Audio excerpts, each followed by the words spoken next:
Croeso yma i'r Gell unwaith eto. Dwi'n falch iawn bod chi wedi penderfynu ymuno efo fi ar gyfer ryw fyfyrdod bach heddiw. Ddoe, o'n i'n edrych yn ôl yn doeddwn ni yn y myfyrdod. Edrych yn ôl at y diwrnod lle ddaru ni symud tu flwyddyn yn ôl i'n cartre newydd. Da ni fel Cymru yn rai gwych mae'n debyg am edrych yn ôl a weithiau gwneud hynny'n reit sentimental a hiraethus. Mae'n beth gwerthfawr edrych yn ôl mwyn cofio o ble da ni wedi dod.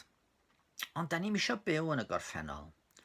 Os ydyn ni'n cerdded i lawr memory lane fel mae'r Sais yn dweud, diom iws i ni oni bai yn bod ni yn dod yn ôl i fyny'r lôn honno a cherdded ymlaen i'r dyfodol. Y dyddiau hyn, mae pobl yn edrych i'r dyfodol efo rhywfaint o bryder yn wyneb y cyfan sydd wedi bod yn digwydd dros y misoedd diwethaf. Ond wedyn, mae pob un ohono ni gobeithio efo rhai pethau da da ni'n edrych ymlaen atyn nhw. A mae'n rhaid i mi gyfadde fy mod i wedi bod yn edrych ymlaen at y diwrnod hwn ers rai wythnosau bellach. Pam meddech chi? Wel, yn hwyr heno mi byddai'n teithio draw i faes awyr Manceinion i gyfarfod â Heledd fy merch. Mae ar hyn o bryd yn byw ac yn gweithio yn yr Eidal. Mae yn dod adre am ychydig wythnosau a nynne a gweddill y teulu yn edrych ymlaen at gael ei chwmni hi. Dim fi bod adre ers cyn y Nadolig a chyda'r holl bryder sydd wedi bod am Covid-19 yn enwedig fel y by'r sefyllfa mor ddifrifol yn yr Eidal, mi fydd cael ei chwmni hi yn Hyfrydwch yn wir. Mae'n wir yn bod ni wedi gallu siarad efo hi ar y ffôn a thros y we, a hyd yn oed i gweld trwy gymorth Zoom a WhatsApp. Ond dydy hynny ddim cweit yr un peth a'i chael yma yn gorfforol yna di. Yn wir, tan ychydig wythnosau nôl, doedd na ddim sicrwydd pryd y byddai hi'n cael dod nôl, a hithau yn amen a falle fyddai ddim yn dod i'n gweld ni eleni o gwbl. Ond mae pethau wedi newid. A mae'n cael teithio o'r diwedd. A dwi ddim yn amau bod hithau hefyd yn edrych ymlaen at yn gweld ni a teuluoedd i brawd a'i chwaer a'i ffrindiau. Mae hyn wedi gwneud i mi feddwl am ddiwrnod arall pryd y cael gyfarfod ar rhywun yma gen i hiraeth mawr am gael ei weld. I'r Cristion, gobaith mawr i holl fywyd ydy cael cyfarfod ar arglwydd Iesu.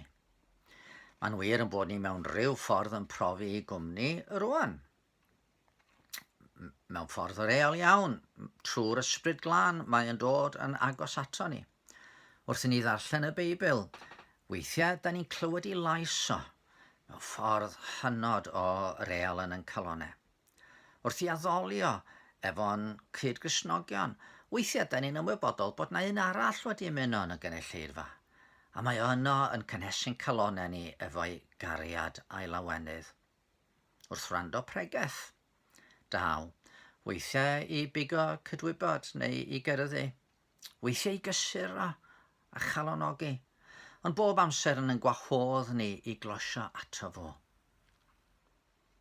Yna, wrth i ni dorri'r bara, a thywallt y gwyn, mae yno yn ein helpu ni i gofio'i aberth mawr trosto ni. Ac ar adegau pan da ni'n mynd trwy ddyfroedd dyfnion, daw atom i rannu i dangnefedd a rhoi tawelwch i'n calonau ni. Mae bresenoldeb yn gallu bod yn real iawn ar adegau. Ond addewid y Beibl ydy fod na weld a chlywed a phrofi presenoldeb mewn ffordd mwy real. Mae'r Beibl yn sôn am ddiwrnod pryd y daw yn ôl ar gymyler nef a bydd pob llygad yn ei weld. I rai mi fydd hynny'n ddychryn, ond i eraill bydd yn llawenydd. Bydd na rai'n gofyn i'r mynyddoedd a'r bryniau syrthio arnyn nhw i'w cyddio nhw rhag digofaint yr oen. Ond i eraill bydd i ddod yn waredigeth. Bydd yn ogoneddus. Ac wrth gwrs tan ddaw y diwrnod hwnnw, dydd yn marw ni ydy'r dydd y byddwn ni'n mynd i'w bresenoldeb o. Pwy di'r rhai sy'n edrych ymlaen at i weld o? Wel, y rhai sy'n gwybod iddo'n caru ni cyn bod y byd, ac iddo roi i fywyd mwyn ar y groes. Mae'n daliad i guddio'n beiau i gyd. Fe ddydodd Job yng nghanol ei ddioddefaint, mi wn fod fy mrhynwr yn fyw. Mae'r gair prynwr yn yr Hebraeg yn air gwerthfawr iawn.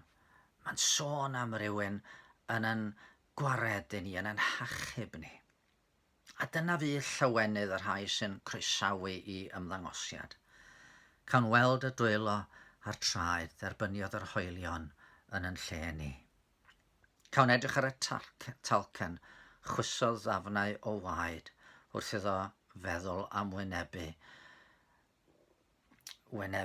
tal yn pechodau ni ar y groes. Cawn weld y pen, wisgodd goronodd yr ain yn mwyn, bellach yn gwisgo coron fwyaf ogoneddus y nef, ac yn bennaf oll, cawn edrych i fyw y llygaid hynny, edrychodd arno ni mewn tosteri, a phenderfynu a berthu hun mwyn yn gwaredu. Os ydw i'n edrych ymlaen at weld heledd heddiw yn y maes awyr, wel, mae hiraeth am weld yr arglwydd yn fy llenwi â gobaith ac â chynwrf. Mae yna emyn ysgrifennodd David Jones Caio. Dwi'n hoff iawn ohoni. Mae'n sôn am y nefoedd fel Caersalem, Jerusalem, y Jerusalem nefol, a mae o yn mynegu hiraeth am gael bod yno.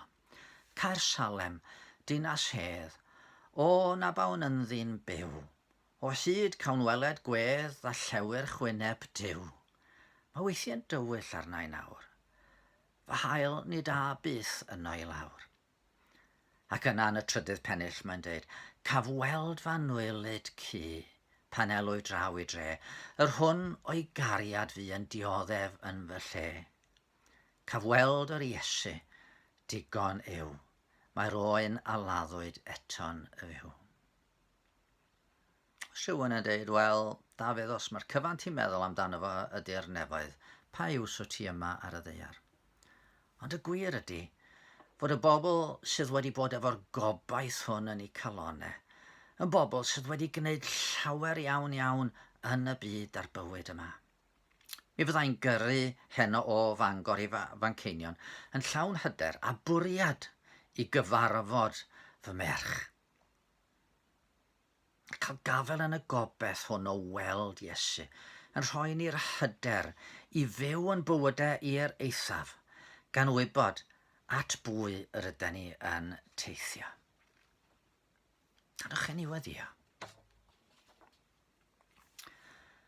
Arglwydd yn Duw, da ni yn diolch i ti am yr addewid fod Iesu yn dod yn ôl ryw ddydd i'n cymryd ni ato fo ei hun. Arglwydd wrth blygu o dy flaen, da ni'n sylweddoli bydd o'n yn derbyn ni nid am yn bod ni wedi bod yn dda, ond am ei fod o wedi bod yn tregarog. Ac am yn bod ni'n gwybod fod yn prynwr yn fyw, a fod ei daliad anfeidrol o yn ddigon i guddio'n holl feie. Felly o Dduw'n Tad, da ni'n gallu edrych ymlaen at y diwrnod y byddwn ni'n cael i weld o. O'r rho ynddo ni, yr hyder i bwyso ar Iesu, i bwyso arno fo bob dydd o'n hoes, i fyw i'r eithaf yn hyderus yn ei ddilyn o, a llanwan calonnau ni efo'r gobaith y cawn ni ryw ddydd brofi i gwmnio, a chawn ni byth adael i gwmnio, byth eto, ond nofio mewn môr o gariad a thrigaredd am dragwyddoldeb. Amen. Wel, dan eich bendith.